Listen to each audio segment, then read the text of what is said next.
Well, we're springing forward this weekend and losing an hour during daylight saving. So Marty's live at the B&O Railroad Museum with how railroads played a part in standard time. Marty, good morning.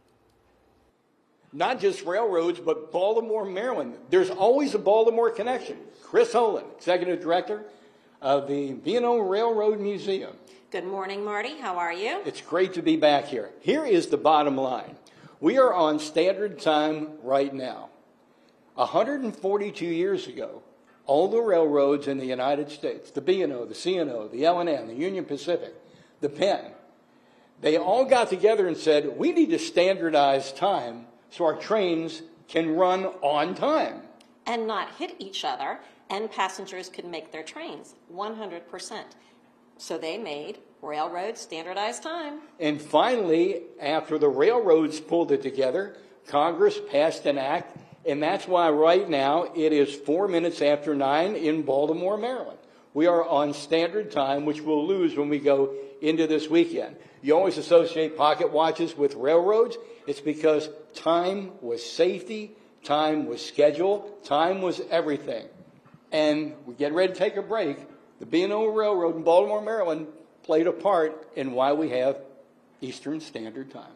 100%. Think about it. We'll come back. We'll talk more about this shortly. Okay. Thanks again for hosting us. Back to TV Hill. Yeah, and it's important to remember we're on standard time right now. Chris Holland, Executive Director of the B&O Railroad Museum. The show is yours.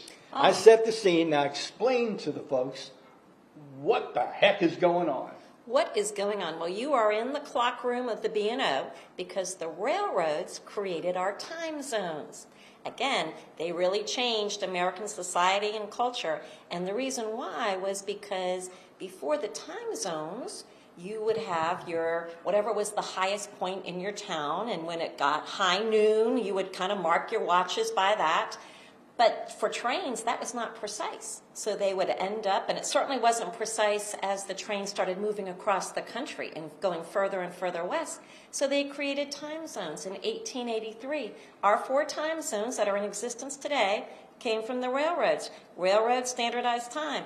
And then in 1918, Congress enacted it, standardized time for the country. And it's for Canada as well. We've only had standard time since 1918. It was literally just have at it, folks. Set your watch to wherever noon is at your time. That was exactly right. So you could have multiple time zones in essence in like one area of the country, much less the whole country. Well, for instance, if it's noon in Baltimore, because of the curvature of the earth in Cumberland, Maryland, it's not going to be noon. No, it's not. So there's no way for the railroads to have had passengers be able to get on time, and also you could have had collisions. So it was very important to get railroads like precise time. Yes, they do. And the collision thing's a big deal because you may have one track running across Maryland. You may have a train coming to Maryland from St. Louis, a train going to Chicago from Baltimore, and you had to know when to get a train onto a siding because at this exact time, here comes the express from St. Louis right there. That's right. That's right. So, as you will notice, every railroader always had a precision watch, and they would make sure that it was set to the clock in the station. There was a clock in the station that everybody had to have their watch set to in order to be exact. I mean, today we have our cell phones. And one of the big players here at the time was the B&O Railroad. This was a big player. So somewhere in Baltimore, Maryland, some folks went, we got to get this changed. And it happened right here. Right here, because we're at the birthplace of American railroading, only in Baltimore, Maryland. Back to TV Hill.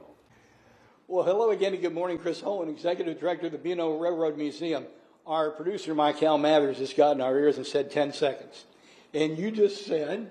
You owe the railroads for the time. We live in TV. Back in the days of film, we would cut every second into 32 individual parts. 32 frames per second. Now, that's a little bit different, but you're right. Everything we do is precise. Everything you do is precise, and that came from the railroads. I'm going to get a time cue in just a second. Michael's going to go 2 minutes or 1:30. And then all the time on your watch, 2 minutes, you just said it. Your watch, airlines, Everybody runs on railroad standard time. They do, and that's why when it became Railroad Standard Time in 1883 and Congress eventually passed it in 1918, it was because so many industries were then using Railroad Standard Time. Most people don't know that that's where we got our 4 time zones from, was the railroads. And this is a great display you have here. Let's walk over to those pocket watches again. We're in a side room of the B&O Railroad Museum, which is a whole lot more than just the big trains that you see. I wonder, when people would retire, they'd get a watch from their company. Oh, they did, because to have the most precise watch, to have watches that could withstand water, wind, they had to have these watches, and they made sure that they were set to the clocks, so everybody's time was precise. Nowadays we just get to use our cell phone, it's easy, but you had to put your watch and sync it to a regulator clock. Yeah, let me walk over here real quick. Kate, is it possible, just calling a shot from the floor, to get that pendulum right over there? In about 30 seconds, because we're dealing with time. I'm getting ready to get a 30-second cue. Explain the importance of a pendulum clock. So the pendulum clocks were considered regulator clocks because they had the most precise time. The clocks next to it didn't have pendulums, but they were the standard clocks then that were set to the regulators, and then all the pocket watches were set to these clocks. So there were clocks everywhere. We used to have volunteers that would set every single clock in our building, but all of these were in stations. I mean, everybody was on the same second. It's incredible. By the way, 8 seconds left in this segment. It's all about railroading. It's all about the B&O and Baltimore's contribution to the time we look at on our watches and phones right now, and the time will change this next Saturday night, Sunday morning. Chris, thanks for hosting us again. Thank you for coming. We appreciate it. It's about time we came back. Back to TV Hill. All right. Thank you, Marty.